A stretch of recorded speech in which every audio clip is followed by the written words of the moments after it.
রিকুর বাবা বারান্দায় দাঁড়িয়ে তার দুই ছেলেকে নিয়ে অনেক কিছু ভাবছিল। আমি কি যে করব দুই ছেলেদেরকে নিয়ে। তারা সব সময় দুই ভাই শিকু আর রিকু দুষ্টুপানা করতে থাকে।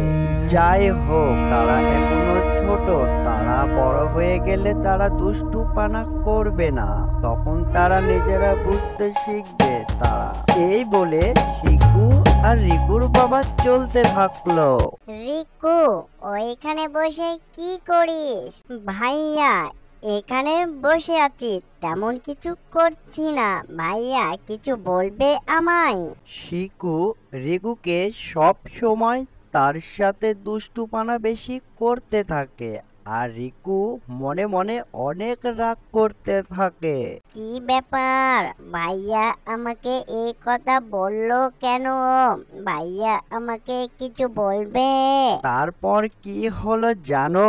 শিকু সব সময় তার কৌশল আর তার বুদ্ধি দিয়ে রিকুকে বোকা বানায়। আর কি আর করা, রিকু তার ভাইয়ের কথা শুনে ভাবতে লাগে, ভাইয়া তো সঠিক কথা বলছে। শোন রিকু, আমরা কয় ভাই? আমরা দুই ভাই। রিকু, তাহলে কে বড়? কেন ভাইয়া তুমি বড়? রিকুর তার বড় ভাইয়ের শিকুর কথাগুলো মেনে চলে, আর সেই সুযোগে রিকুকে বোকা বানায়।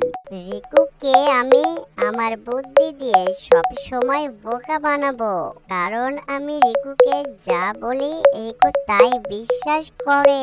শোন রিকু, আমি তোর আপন বড় ভাই, আমি কি তোর খারাপ কিছু চাইবো? বল রিকু। শিকু রিকুকে যেটা বলে সেটাই রিকু অকরে অকরে শুনতে থাকে, আর শিকু মুস্কি মুস্কি হাসতে থাকে। শিকু মুখে হাত দেয় আর বলতে থাকে, ভাই শিকু তো ভালো কথা বলছে। আসলেই তো ভাইয়া তো সঠিক বলছে, সে তো আমার কোনো খারাপ কিছু চাইবে না।